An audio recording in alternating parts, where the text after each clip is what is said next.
that these singers have and kept for us go back for generations. The power of images. On full display at this Indian powwow, a celebration of Native American traditions.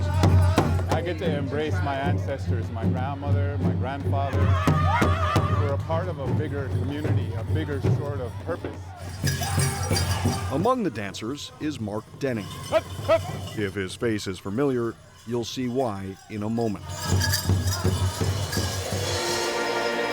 As a Marquette University student back in 1979, he arrived on campus just as the school was moving toward a more dignified sports symbol and away from the cartoonish Willie Wampum Warrior mascot. With a huge papier-mâché head, with a tiny little feather on the top, and he had a tomahawk, and he would perform sort of dances and fun things that people found entertaining on the court. People loved it. So that was a time when people were proud of that native image. But what was that image really?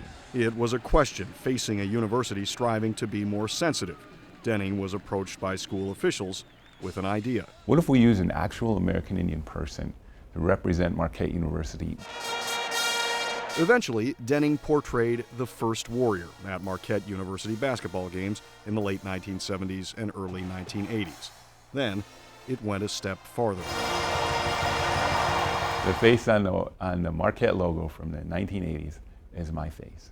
I bought into that, in fact, so much that I signed my likeness away so Marquette University could use my likeness on the Marquette Warriors logo in the 1980s. But his perspective changed one day while standing in line at the university bookstore. I saw my face on these drawers, and there are multiple faces on underwear, and I just shaking my head, and I thought, what's going on?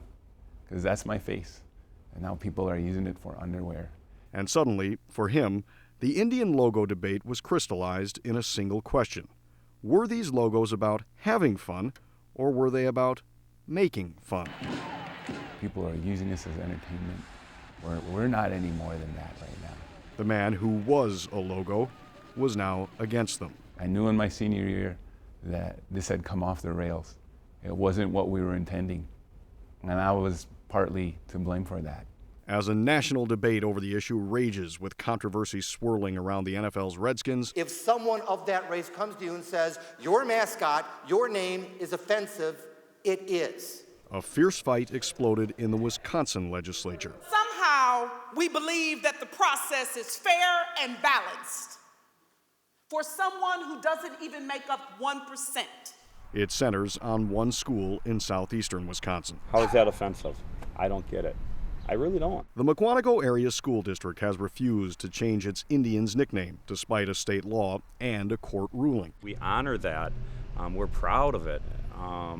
It shows strength, values. That's what I get out of it. The Indian name and logo, in full headdress, is still splashed across the stands and the school's signage. It's not anything negative at all. We are the Indian still! Current Wisconsin law makes it easy for citizens to challenge Indian mascots and have them removed.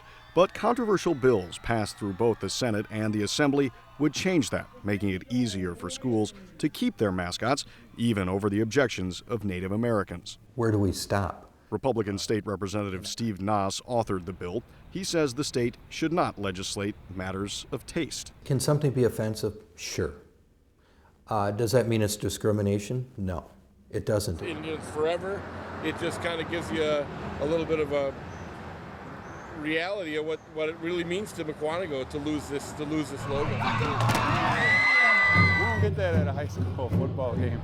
Where you get is lots of cheering either for these Indians. Touchdown, Indians!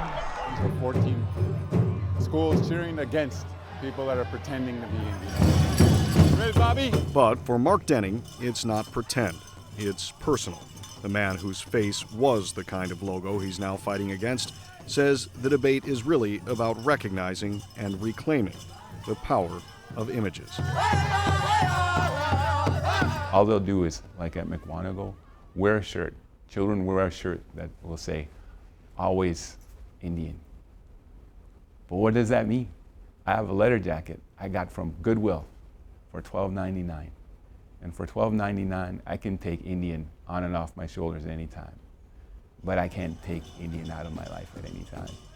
That's what I am, it's what I was born as, and it's who I'll be. In Milwaukee, Mike Lowe, Fox 6 News.